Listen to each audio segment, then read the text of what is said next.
And the funny thing, I was thinking about you guys in Canada because if you look at the debt levels now, which is really it's really the world problem. It's not just U.S., not just Canada. It's not because it's all about this printing of money. So it's always about the debt. I thought the U.S. was really bad, but you Canadians are worse with the mortgage debt. Okay, but we win in everything else: margin debt, lending on Student loan student debt. loans, credit cards, Yeah. all this stuff. It's just all time high. It's exceeded what it was in 2007 and 2008, and in credit cards, student loans, auto loans, you name it. So what you guys are doing are great too, because you can give people hope and you can show them ways to like finance automobiles and things like that of that nature. We are ultra excited today to be joined by Barry Dyke, who is a best-selling author. He is going to tell us today where all the bodies are buried, financially speaking. And his latest book, Jayson just held up there, Guaranteed Income, a risk-free guide to retirement. That should sound appealing to any of our listeners. He's the founder of Castle Asset Management Group, written a number of books. And one thing that we're so excited to talk to Barry about today is his research. This is a gentleman who has done more research on the financial system and the shenanigans that take place at the upper echelon of the financial marketplace in North America and beyond. And so he's going to be sharing some of that wisdom with us today. If you really want to get a good glimpse into that, it's dovetailed in all of his books. But for me personally, one of my favorites is The Pirates of Manhattan 2, The Highway to Serfdom. There is so much detail, charts, references, information about stuff that happened during the financial meltdown and the global crisis of 2008, 2009, and just the movement of capital at such a massive way. And so I think Barry, you'll share with us a little bit today how that capital's been flowing and where we're at this present level in 2021. And we'll be digging into some maybe some good Canadian connections that you've already provided to us before we hit the record button. Sounds good, guys. Well, great to see my friends from the Great White North. Good day. It's good to be with you, Barry. Good day. Yeah. Barry, we have to start with something that takes us back to the beginning in how we came to know you. Okay. And it was 2012, Birmingham, Alabama, the annual Infinite Banking Think Tank Symposium. And when you were introduced for your talk, which your talk was amazing, by the way, I don't know if we can link to it, Rich, in the show notes, but that might be a possibility if we can get it uploaded. Amazing talk. And Nelson prefaced your talk, the late R. Nelson Nash, developer, pioneer of the process of becoming your own banker, the infinite banking concept. He said that once you really understand what's happening, you'll know exactly what to do. And he said, Barry, I need to encourage you to get a security detail because with the content that you put into this book and the truth, there's a pretty high probability that you're going to be assassinated or taken out. And people laughed and chuckled at it. But Nelson said, I'm serious. He is exposing the truth and people need to understand what's truly going on. And so that's a fond memory that Rich and I were talking about prior to welcoming you to our show today. Well, not fond in the fact that it was potentially dangerous for you, but fond in the fact that we trust Nelson to know what's really going on, and he brought you and he wanted you to speak so desperately to share your message with our group. Well, yeah, well, thank you. And Nelson, God bless his soul. He was a wonderful man in my life, and and I'm a good Christian. I'm a Christian. I don't care who here is. I like everybody, black, white, yellow, red, Jewish, Muslim. I like them all. But I get a lot of strength from the Bible. I have to read it every day because when you understand what's going on, it's like, oh my God, do I take my cyanide pill now or later? Don't take it on this show, Barry. No, I won't do it on the show. No, but. No, so that was a really great. But Nelson, he was a wonderful person in my life, and he was the consummate Southern gentleman, if there ever was one. And when anyone read my book, The Pirates, what I went through, he was very, very kind, and he really helped me. And as a result, I've sold my books in 23 countries now, and 33,000 copies of the books. Wow. Sometimes I sell them to Canada, but the postage I'll have to come up with the ebook next time because the postage in Canada is ridiculous, but no, so so anyway, so I've done the 3 books and, and what you see now, because capital flies really from border over to border, it doesn't matter whether it's in Canada or the US or it's mobile. UK. It's mobile and everyone's in everyone's backyard. And it's the financiers, whether it be Bay Street or Wall Street or the City of London, it's all the same. Yeah. And the problem is that I applaud what you guys are doing. The problem is that no one's telling really many people the truth. Right. Very right. It just, and was it saying in the Bible in Hosea, my people perish due to lack of knowledge. Yep. So when you understand what's going on, you start looking at some conservative products and things like that, and you say, gee whiz, life insurance and annuities and things like that, they're pretty darn good. And but the whole thing, you're not going to hear this many of the media. And so it's but I don't know if I also told you guys, but there's a guy, I'm in a documentary that's going to be coming out this fall. Did I tell you guys about this? No, you didn't tell us, but I heard you talking about it on the Banking with Life podcast with our friend James. Yeah, so it's going to go to the Motion Picture Bureau September 23rd or something like that. I really don't know. And I really can't talk too much until the movie comes out, but then it's going to be released out of Utah online. But it's going to, I'm being with some of the top economists in the country. And actually, one of Canada's finest, guy by the name of Moshe Novelski, I've never heard of him, out of Toronto, University of Toronto. He's a retirement scholar, very internationally known. And him and let's see, there's a couple of guys, William Sharp and Robert Merton, who both got the Nobel Prize in economics, and talking about using annuities, insurance, and things like that. And also Olivia Mitchell of Wharton, and so a lot of other cool people. And Ted Bennett, the guy who created the 401k in this country, which is in the U.S., which is what is it, RSP? What's the Canadian RS? What do you call it? RSP is the equivalent. Yeah, the Registered Retirement Savings, quote unquote savings gambling account. They should have named it aptly a creature of the tax code. Yeah. So as you know, the RSPs, 401ks, it's the same thing. And I remember one time I was speaking in Las Vegas one time, and there was a guy there from Belgium, and I was talking about this stuff. He says, "Oh, we have the same thing in Belgium," So it's what they're doing is essentially they're taking other people's money, gambling with it, and saying it's going to be a retirement plan. When a mutual fund, a new toaster got more guarantees than a mutual fund, But that's that is awesome and true. It's also funny. I just threw away a toaster that stopped working, so that is saying something right there. And Barry, you say in your book, Guaranteed Income, which we are going to provide a link to. We want people to get their hands on a copy. We're going to source copies that we can fulfill orders from our listening audience. And FedEx Ground, by the way, is the best way to go. Ship to Canada. We can ship them up to you, whatever. That's it. That's perfect. What we do with my friend Bruce. Perfect. So. And you say in there that bankers love guarantees of life insurance companies. Isn't that interesting? Yeah, where's my money? Isn't that interesting? The banking industry wants you to give up the motion of your money so that they can gain it, yet at the very same time espousing how much they love the guarantees associated with dividend-paying participating whole life insurance contracts. Yeah, they do, and they buy it really big, in a big way, as you know. Let me pull up, but yeah, because but that was the amazing thing, and I'm actually this will be part, and when I have this new book, I'm writing a new book, an update to Guaranteed Income 2, which will be primarily about de-risking people's money for retirement. Because the thing in guys in retirement, all people really want is they want to have an income stream so they can retire and enjoy their kids and their family, their grandchildren. They don't care about how much money, watching the stock market, watch these guys gamble in rooms with their money. Right. So the thing is, people really want to have an income stream. And so, but the whole thing is, it's truer than ever. And in fact, I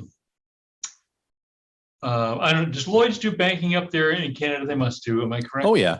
Yep. Lloyd's, okay. Oh yeah. Yep. So I'll just kind of let me pull up a file so I can just give your listeners just kind of a taste some of the information that's going to come out.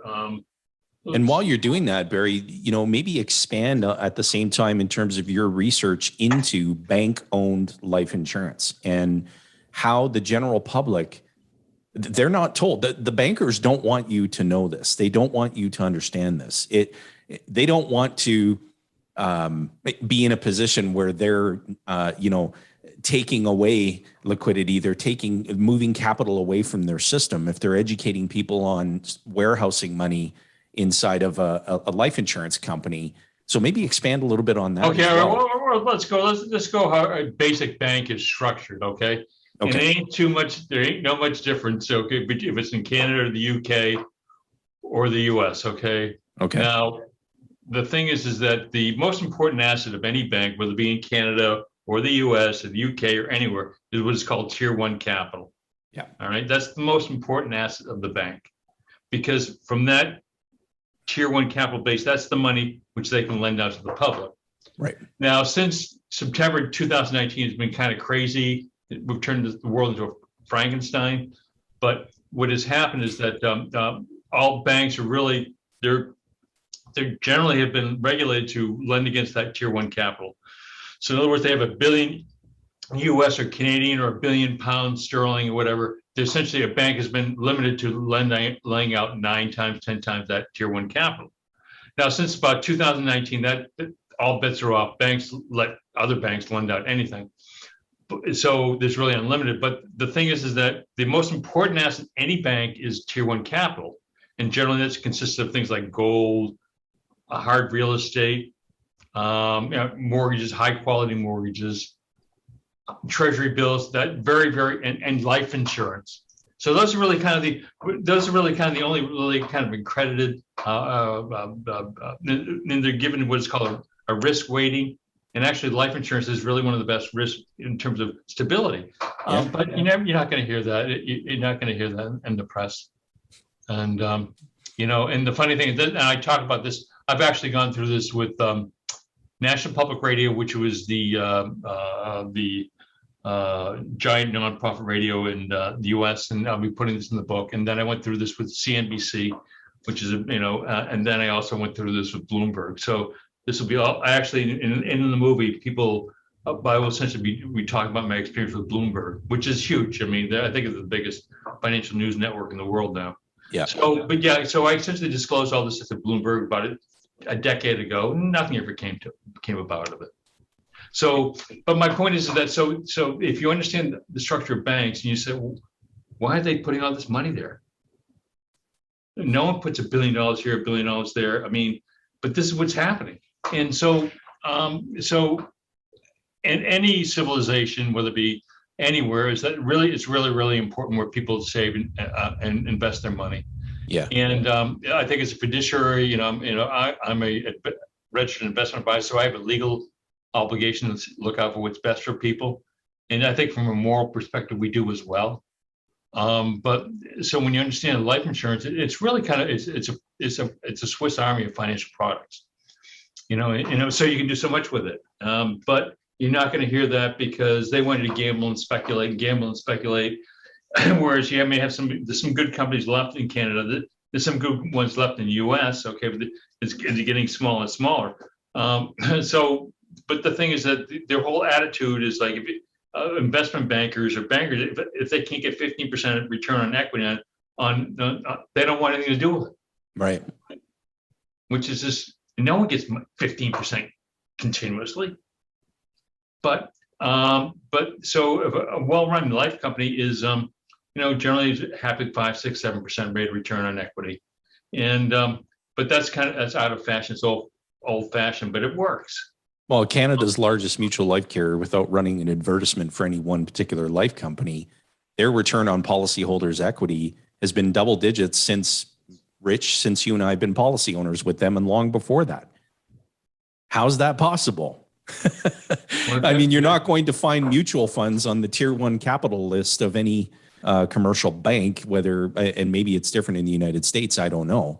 But large pensions are turning to life insurance companies to say, listen, we need your help. You're so stable. You've got this whole, capital management process pinned down. We need your help. Yeah, matter of And fact, I'll so- give you a great example of that. So let's Bell Canada, right? They're still up there in Canada, right? Yep. Let's see, hang on, let me find this 1 second for you guys. I'm a doubting Thomas, so where the heck is it? Okay. Okay, the Bell system. Gigantic phones, the AT&T of in Quebec, in March of 2015, you know what they bought? They bought a $5 billion annuity to take over their pension plan. So wow. Bell, which is, I don't know, it's a huge company, right? In Canada. Yep. They bought a $5 billion annuity to take over to de-risk their pension plan. Matter of fact, there's another company which I got a kick out of this, and you guys will get a kick out of this one. And I thought of it because I did just a little preparation for you. Bank note. This one I get a kick out of this one. There's a little company called Canada Bank Note. Have you ever heard of them? They're the people who make the paper for all your currency. Okay. They bought a annuity in December of 2016 for $26 million to take over their pension plan. So, wow. So the whole thing is that so the company that makes the paper for your currency bought an annuity to take over its pension plan. That is super comical. The irony is unprecedented. Yeah. But additionally, it's also like a takeaway that comes up for me is, look, the only place they can go get that annuity from is from an insurance company. And so the company that makes and prints our money is worried about their pension plan, so they're de-risking it by getting the annuity so they can create, income stability over a really long period of time to protect and preserve that pension so that they don't go bankrupt when they have to start making the payouts to the employees. Yet they had to go and put that money into an insurance company. Well, what is the insurance company going to do with that money, Barry?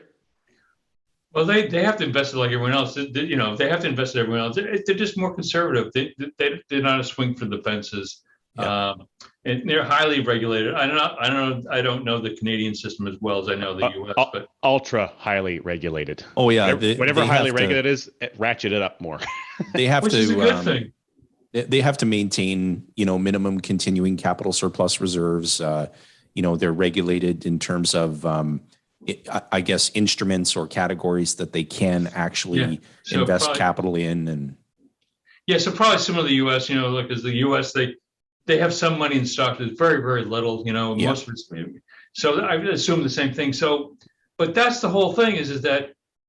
And I'll talk to you people too about it because in this book, one of the benefits I had is that I get to, because of writing the book, you get to open up a lot of doors. And I was writing about this morning, and there was a guy by the name of Jeremy Gold who was very, and you'll get the book when I get it. But Jeremy Gold is a wonderful guy. He was an actuary, and he was he got admitted to Massachusetts Institute of Technology to get a degree in mathematics at age 16. So the guy was very bright, okay? But he said, I don't like that. And after 3 years, he played pool and drove across country. Just a real renegade type of guy. Make a long story short, he became an actuary, and he worked with Morgan Stanley and these giant investment banks. Okay. And I had conversation with him before he died. Unfortunately, he died in 2018, but he agreed. He said that the best pension plans are run like life insurance companies. Shocking, because a life insurance company overestimates their liabilities and underestimates the reserves, so it makes it very conservative. Hello, and so when you look at the best, who the best pension system in the world is, guys? In the world ranking, well, actually, Canada's better than the U.S., but in the top 20, where do you think Canada sits in terms of the World League stables, in terms of retirement plans? I would say it's probably borderline in around 10. Yeah, Canada is better than the U.S. The States is around 18, all right? Okay. We're next to Malaysia. We're kind of like almost like a third world country at this point. But the relative best, to retirement funding for retirement yeah, plans. but the best system in the world are the Dutch. That's interesting. Because they run at very low interest rate assumptions. They usually like 3.5% long-term rate return, which is smart. Yeah. And matter of fact, and I also you'll see the research coming out with the book, is that I wrote to the pension authorities in Holland, and they said, oh yeah, by the way, when you have a 401k or RSP or whatever you call them, okay, you have to convert it into an annuity. Hello. So it can actually produce the income that you want it to have and be there when you actually need it. So it's actually a requirement. So, because I'm not saying, when you look at retirement plans or savings, well, you got to look for preservation of capital first and foremost. Yeah. And would you agree? And matter of fact, the great Benjamin Graham, who was the patron saint of Warren Buffett, said the most important thing is to have preservation of principle.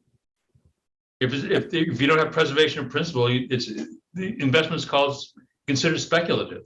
Right.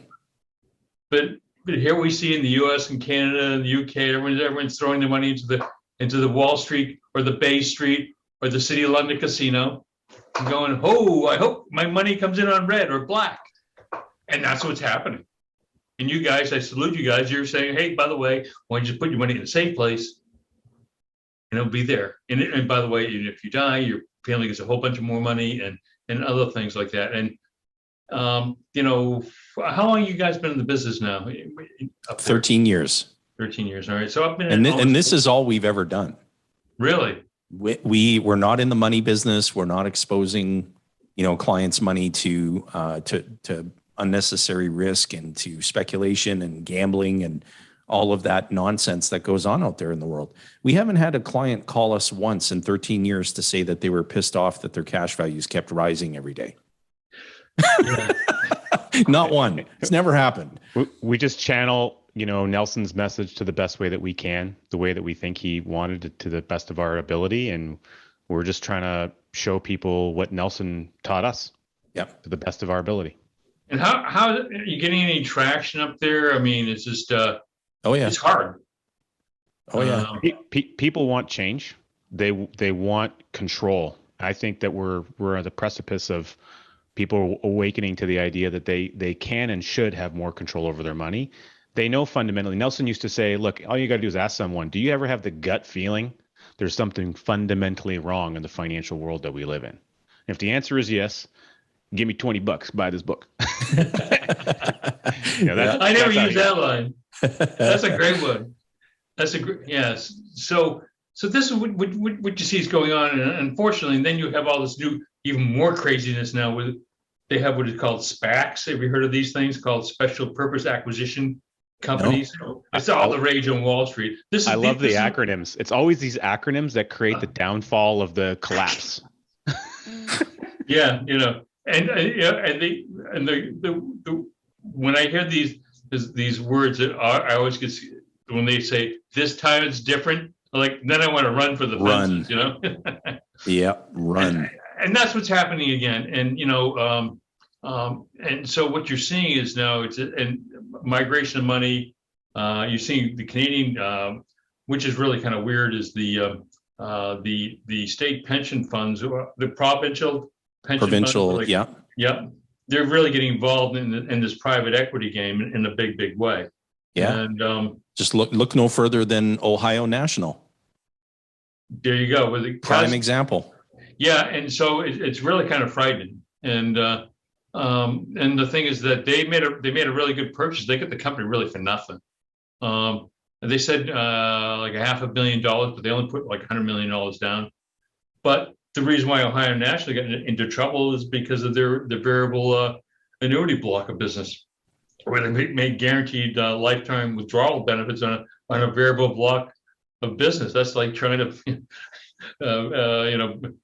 pin the tail on a tornado. You ain't going to do that. And but that's Ontario. I forget which one who bought it. Big Ontario and the Caisse de dépôt in Quebec. Ontario and Quebec pension, basically like pension fund, or I don't know if it's was it the public service one or if it was a teacher's one or what have you. Yeah, the big ones are the OMERS, Ontario Municipal Employees Retirement System, then the Canadian Pension Plan, and then the Casa de Depot. I think they're the three biggest. Okay, but they do a better job in the private equity business. But I just to kind of, and I thought of you guys that I said, here's some of the things, but they can go wrong too. And not like no one screws up like the Americans, but but it cross borders. There's another one. Here's one. Onex. You ever heard of a company called Onex Corporation? Oh yeah. Yeah, they huge, just right? keep getting bigger. Yep. Okay, it's a publicly traded private equity firm. This is the private equity model. Okay, and they bought a little company called Hawker Beechcraft. You probably don't know who that is, but it was the second largest like business jet company in the world, like in a leveraged buyout in 2007. And they bought it with Goldman Sachs, and they bought it with all this risky, what is called PIK notes. A PIK note is a acronym for payment in kind, which is essentially a bond which promises to pay nothing.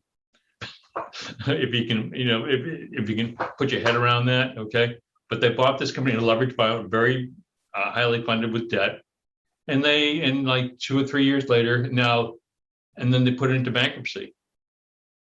And so this is Goldman Sachs and Onex, the smartest guys in the room, okay, put the company into bankruptcy, and then they dumped the pensions onto the Pension Benefit Guarantee Corporation, which is the kind of like the insurance plan for failed pensions in the U.S. I don't know if you have anything like that in Canada. I think you guys are pretty more Canadian system is a lot more prudent than the U.S. system, right?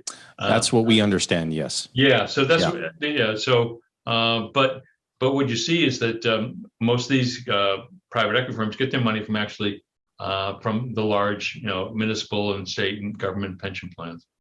And what's interesting, Barry, is that if you think of what some of these large corporations do, so one of the examples that came to mind that Rich and I were chatting about prior to the program was General Electric.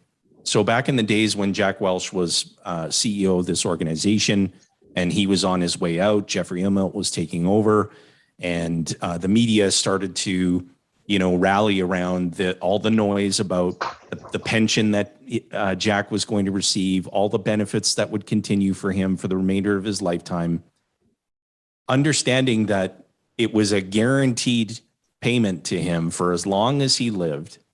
And GE knew full well they were going to be fully reimbursed and then some through the use of life insurance.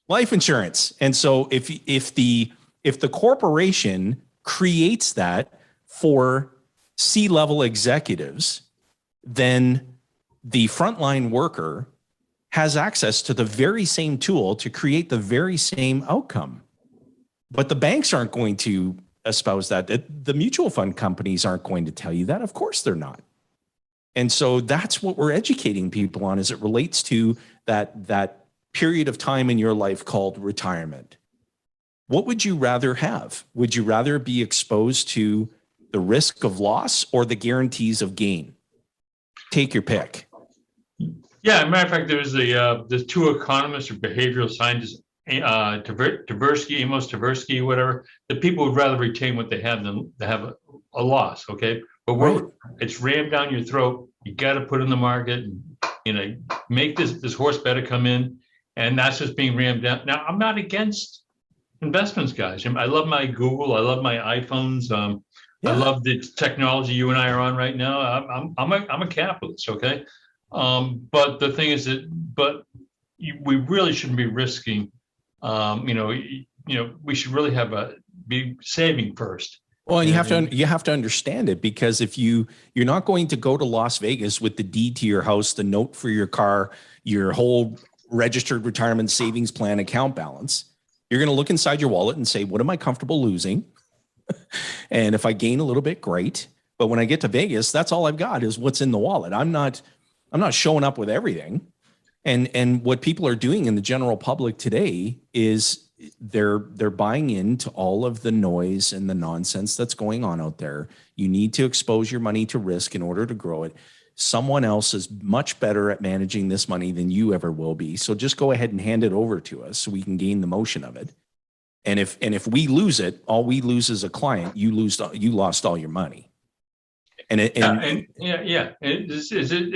always about gambling with other people's money. Right. And it's pretty easy to gamble when it's not your own money, and governments do it all day long. Yeah. And that's the way RSPs, 401ks, same thing. Okay. There's absolutely no accountability whatsoever. Right. Well, one thing that Nelson said that rings for me to this conversation is that an investment is only or should only be in something you know a great deal about. Right. Everything else is speculation. So if you don't know anything about Google or crypto XYZ, whatever it is, if you haven't taken the time to learn and educate, it's not your field, you don't know anything about it, then you won't recognize the opportunity when the opportunity arises. Whereas Nelson, he was trained as a forester. He understood timberland. He recognized a piece of land and what that piece of land could produce.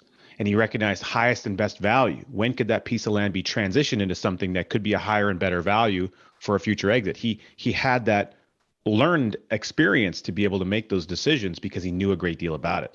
So investments were in things that he actually knew, where he knew he could reasonably control to a high degree the outcome, even though there was risk, versus, oh, everyone on the water cooler says that, this looks good. Let's go throw some money over there and bank on the future. Maybe it'll be there. Maybe it won't be there.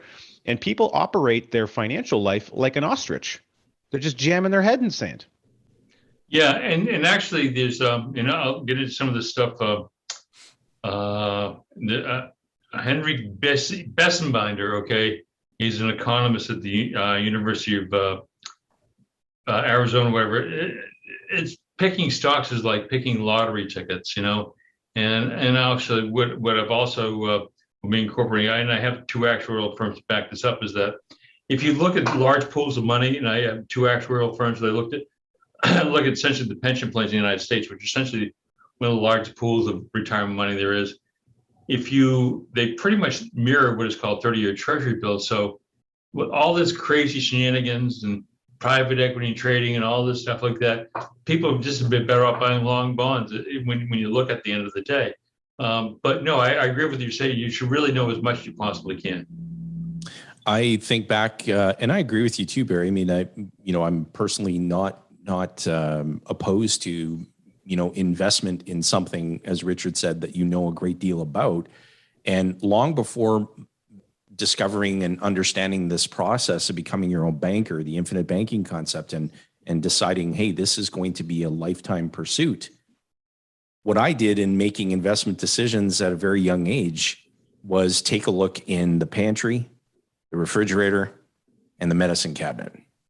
And I asked myself, regardless of what's going on in any economy, are people going to stop eating cereal, shaving, taking Tylenol when they have a headache, putting the Band-Aid on when they get a scrape, scratch, or cut? And those were the companies that I invested money in because I understood it a great deal, because I was a buyer of the business as well as a consumer of the product of the business that I was buying. And that's what made sense to me personally. I've put no more money into any of those particular equities, but reinvested all the dividends. And those amounts have blossomed and grown, irrespective of stock price volatility. Whether you own one share or 10,000, your risk exposure is the same if all you're focused on is the price of the stock. But that's what worked well, for me. But I'll tell you, in our Rich can attest to this, in our educating the Canadian marketplace about this process, it is really, really growing wings. Like, we are, through Wealth Without Bay Street, through the Banker's Vault, through Ascended Financial, through all of the mediums that we're getting out there on social media, the YouTubes, the Facebooks, the Tweeters, etc. We're getting this message out there, and it's resonating. That's great. Yeah, because you're not going to get it from the media, and you're not going to get it from the governments, okay? Because they're all beholden to the powers that be. So it really has to be grassroots. And so I applaud you. So God's given me, I'm a good researcher, okay? I'm just persistent, and I just because when I was a kid, I used to take toys apart, and I would try to figure out how they put something I couldn't get putting back together. My parents would get really pissed off. But okay, but I learned a lot by taking things apart, and then putting them back together. And so that's what I did with the banking system and these mutual funds and how these things work. And I said a lot of it's just a bloody scam. Were you worried as your research expanded? Like, what inspired you to write the book Pirates of Manhattan? I had to reinvent myself. Anyone reads my book, I went through a very acrimonious divorce, and I have 3 wonderful kids. But I went through essentially my life as a book of joke. I went from being a pretty successful guy, had a benefits business, doing and a pretty successful guy, and to losing everything. So it was just it was a spiritual experience. Let me put it that way. So I just dislike guys. I hate bullies. And so I knew something about economic bullies, and I also understood because I had sold pension plans. I had a pension administration business. I was working with startups and a lot of these companies going public. So but I really wanted to understand how the whole system worked, and I couldn't figure it out. So I had to reinvent myself, and now I went through a lot, kind of a hell, and it was. But now I look at it as a blessing because it was kind of my MBA and PhD of hard knocks, So so that's what motivated me. Yeah, I wanted to get out of my own proverbial poop, but I also really wanted to help others. And yeah. Rich and I were curious, when Pirates of Manhattan was released, and then of course Pirates of Manhattan 2, and then now with the release of the update to your latest book. Has there ever been a time where you were concerned, for your own personal safety with all of the truths that you exposed the masses to? And again, we're talking about these books. We're going to provide links so that our listeners can get their hands on these books. If you have not read Barry Dyke's books, you have an opportunity. But was there ever a point where you felt like, oh boy, if I keep going down this rabbit hole, I may not come out of it?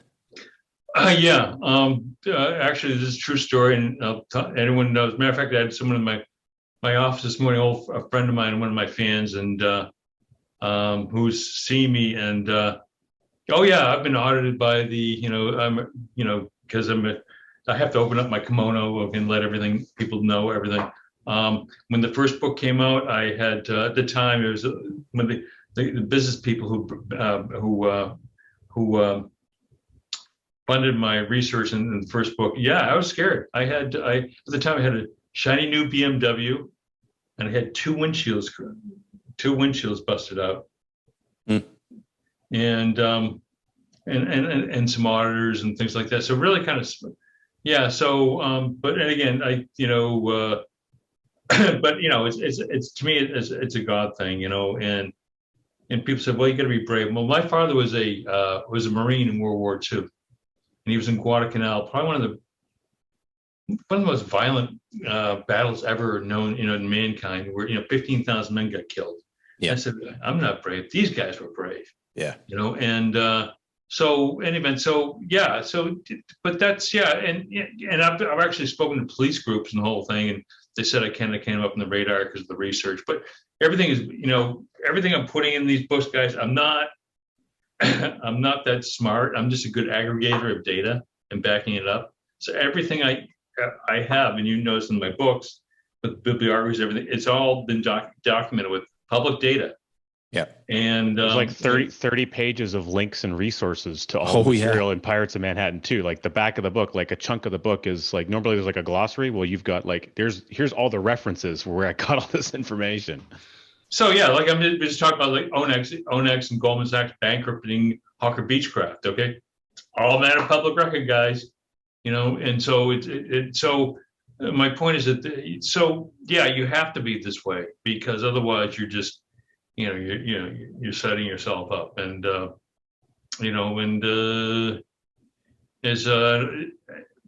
but yeah. So, but it's been fun too because a lot of people open up your door, and I get to know a lot of pretty well known people, economists and stuff like that, because of just having some. So since the last financial crisis, yeah, where are we headed? Because to the next one, at full speed, ramming speed. It's and the funny thing, I was thinking about you guys in Canada, because if you look at the debt levels now, which is really, it's really the world problem. It's not just U.S., not just Canada. It's not. But you Canadians are freaking crazy, man. You got more debt. I mean, I have a client of mine. She's from Ontario, and her mother has a house in Ontario. You can't buy a house in Ontario now for like less than $1 million or something like that. Yeah, because it's all about this printing of money. So it's always about the debt and manipulation of the interest rates. You and get manipulation of interest rates. Mortgage interest rate at 1.5%. Well, what does that cause for people to want to go buy houses? And it's just an inflationary time bomb. Yes. Yeah, so this is what we're seeing. And, so there's no question, because I know the mortgage, I thought the U.S. was really bad, but you Canadians are worse with the mortgage debt. Okay. But we win in everything else: margin debt, lending on student loans, credit cards, all this stuff. It's just all-time high. And matter of fact, the margin debt, which is borrowing against securities portfolios, is higher than it was in 1999, 2000, prior to the last dot-com meltdown, which was another major. It's exceeded what it was in 2007 and 2008, and credit cards, student loans, auto loans, you name it. So what you guys are doing are great too, because you can give people hope, and you can show them ways to like finance automobiles and things like that, of that nature. That's exactly right. And on that note, all I'm curious about is, we had bailouts that happened in 08, 09 situation. There was a huge shift in a movement in a lot of countries that have central banking systems to move to a bail-in type of legislation situation. Now, I think there's a lot of misunderstanding around that. I'd love to get your perspective on it, Barry, maybe to share with our listeners about the difference between bailouts versus bail-ins. Well, last time around, and bail-ins aren't baked into the system now, by the way, guys. Now, whether they implement it or not, but essentially, bailouts is when all the banks collapsed in 2007, 2008. Essentially, the Federal Reserve and Bank of Canada and Bank of England essentially printed up all this money and essentially bailed them all out. And as a matter of fact, basically a tax on the taxpayer to pay, a pledge to pay the taxpayer over a really long period of time in the future, at some future date.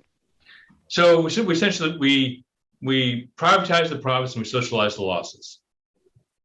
So there was, which is privatize the profits, socialize the losses. Oh, that is so good.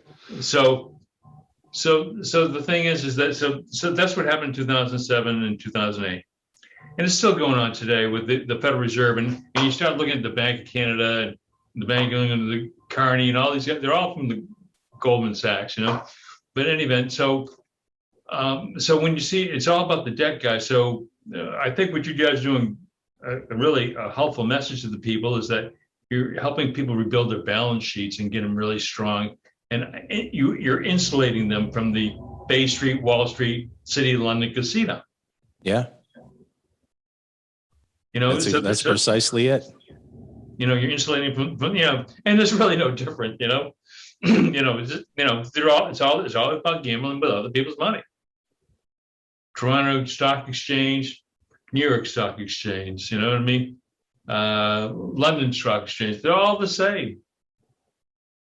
They may have different names, different nuances, but they're the same. One quote that Nelson used to say, he says, do you know what the difference is between Wall Street and Vegas or Bay Street and Vegas? He would say, well, Bay Street's located in Toronto. Other than that, there is no difference.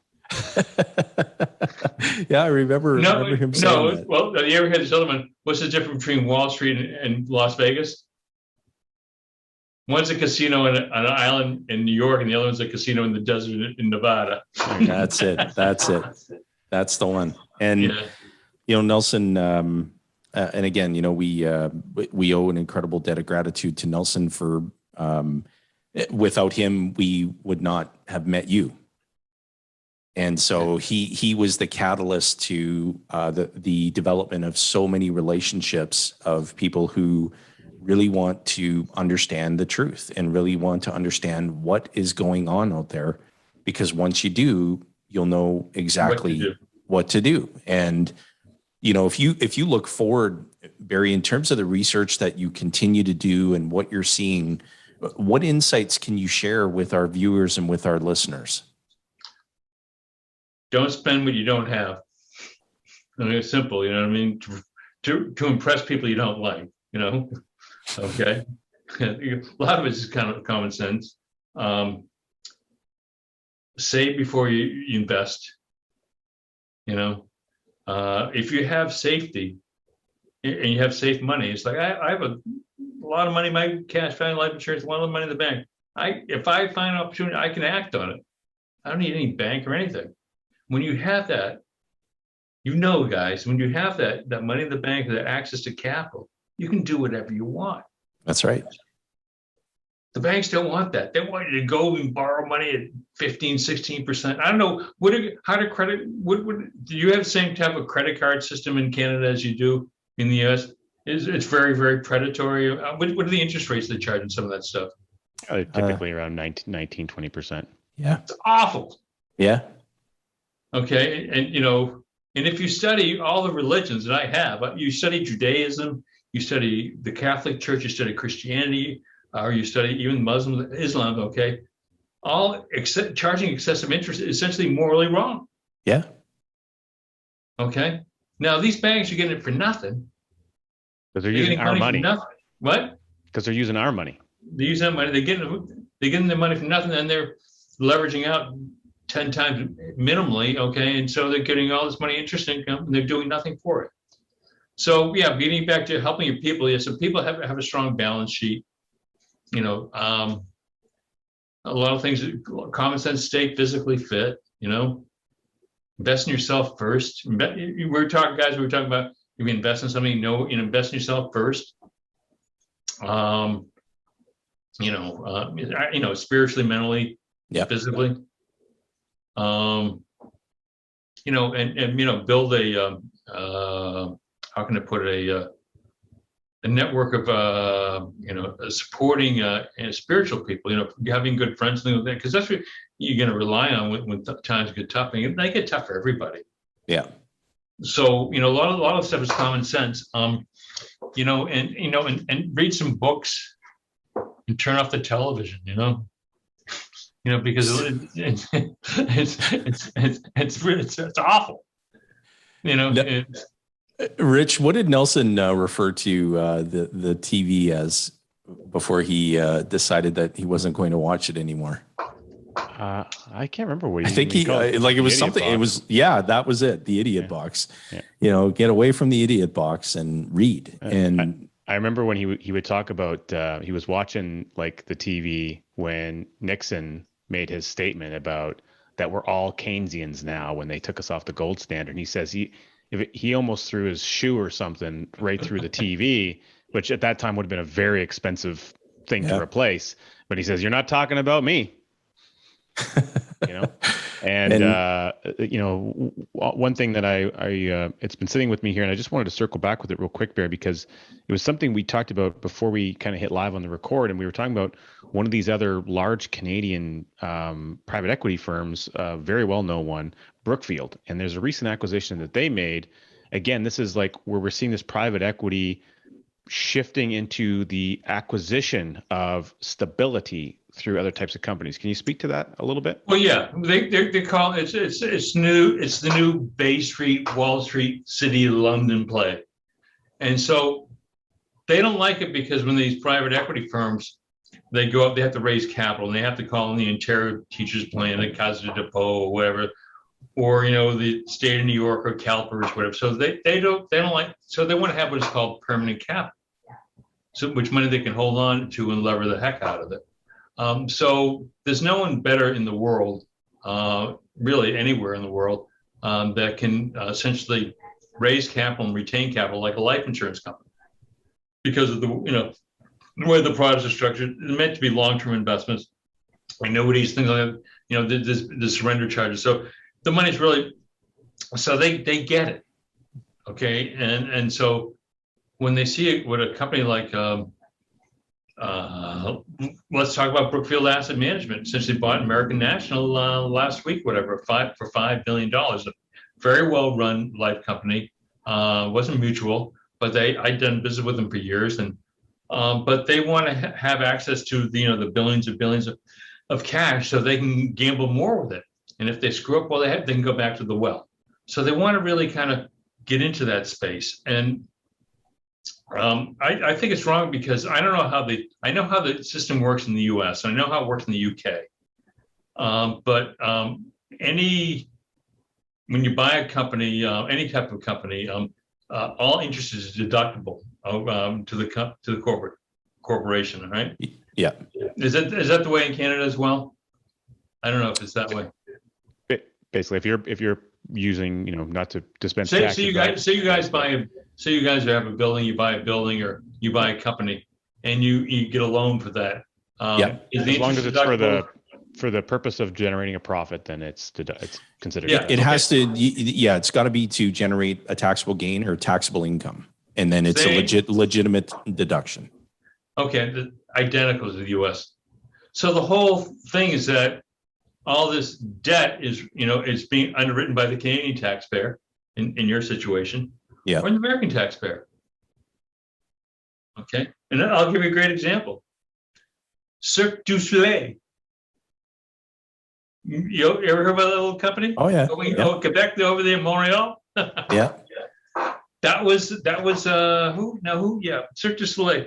That was a giant private equity deal led by Texas Pacific Group, and it was kind of, and Casa de Poe, I think, was a member of that. And they over-levered the crap on it, and the pandemic came and they went into bankruptcy. What do they call it? Administrators agreement in Canada. What do they call bankruptcy? They're all the same. Canadian, administration is a bankruptcy. Oh, yeah. So, yep. Yeah, it's all under the Canadian Bankruptcy and Insolvency Act, and same thing. Yeah, same thing. In the UK, they call it administration. So the world-renowned Cirque du Soleil, which is a pretty amazing company, the shows they did and stuff, because it was so leveraged with debt, they went bankrupt. And now I don't think they've ever really gone. And then we had COVID happen, the whole thing. So that's one example of the dangers of too much debt. It is interesting to see that you have these Canadian private equity firms. You have acquisition of American entities. Let's just pause for a moment and think about that. Why isn't it happening here in our own backyard? It's the difference in our regulatory framework. And we talked about it before we hit the record button. Capital is mobile. Capital doesn't care. It doesn't care. Doesn't care what flag is on the flagpole.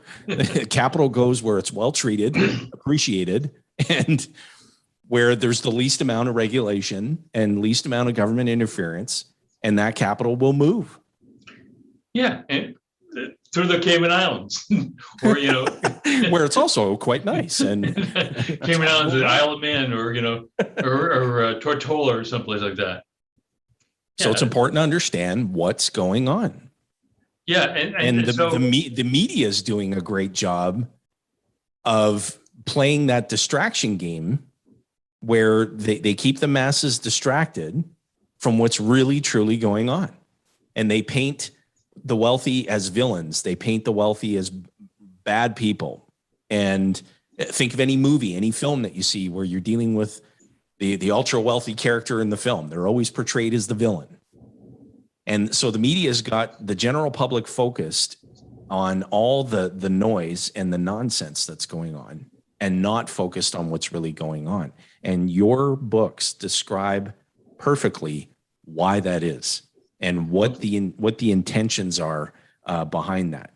And so what we're talking about, again, for our viewers and listeners, Barry Dyke's books, the Pirates of Manhattan, both the guaranteed income. These books are going to be available to you to purchase. We'll make those arrangements and provide links to Barry's content. You will want to explore the research that he's done much further so you can gain a deeper understanding of what's truly going on. And Barry's own show at the Economic Warrior, which is on YouTube and on his website. Yeah, go to people out there, go to barrymajamesdyke.com.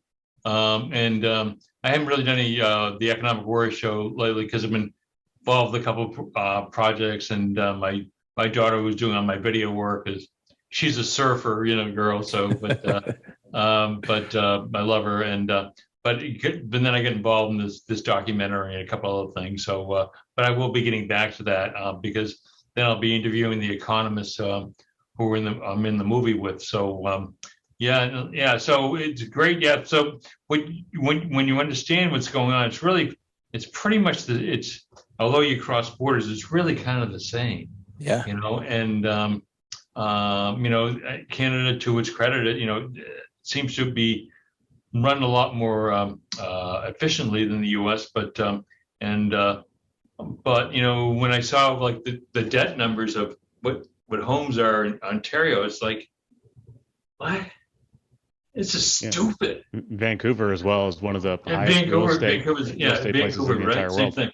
Yeah, it's the government printing a bunch of money, monetizing debt, and real asset prices go right up into orbit, and someone's got to reckon with that. And guess who it's going to be?